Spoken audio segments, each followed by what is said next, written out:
on this side. Higher than 5, please. Higher than 5. I see your number 7. 5 plus 7. Now, this type of behavior, quickly they can learn. In fact, macos are often compared to it because of how they think and act. So while Mr. Romnek arranging the jumbled numbers, let's proceed to Miss Debbie again to ask more questions about Jumbo. Now, Miss Debbie, what are Jumbo's favorite food? Varieties of fruit, seeds, and vegetables. So Jumbo's and vegetables. Next question, Miss Debbie, what are Jumbo's favorite subject? English and math. Wow, English and math. Last question, Miss Debbie, where did Jumbo love to go to school? University of Cebu Safari. University of Cebu Safari. Now let's see how good he is at math. Jumbo, what is 5 plus 7? Good luck, buddy. This is your favorite subject. First number. Okay, buddy, first number.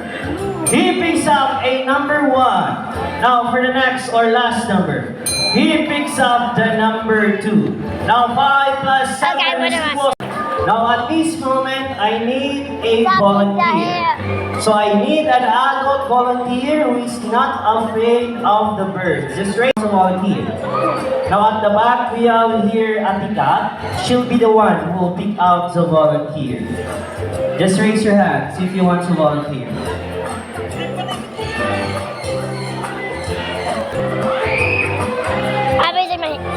Okay, so already have our adult volunteer.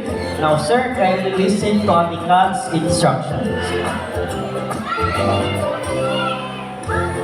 Now again, reminders for everyone. Please sit down and do not try to reach out or touch our birds. It is for your own. Okay, now sir, are you ready? Now, ladies and gentlemen, I want you to meet our group of Sancuñors.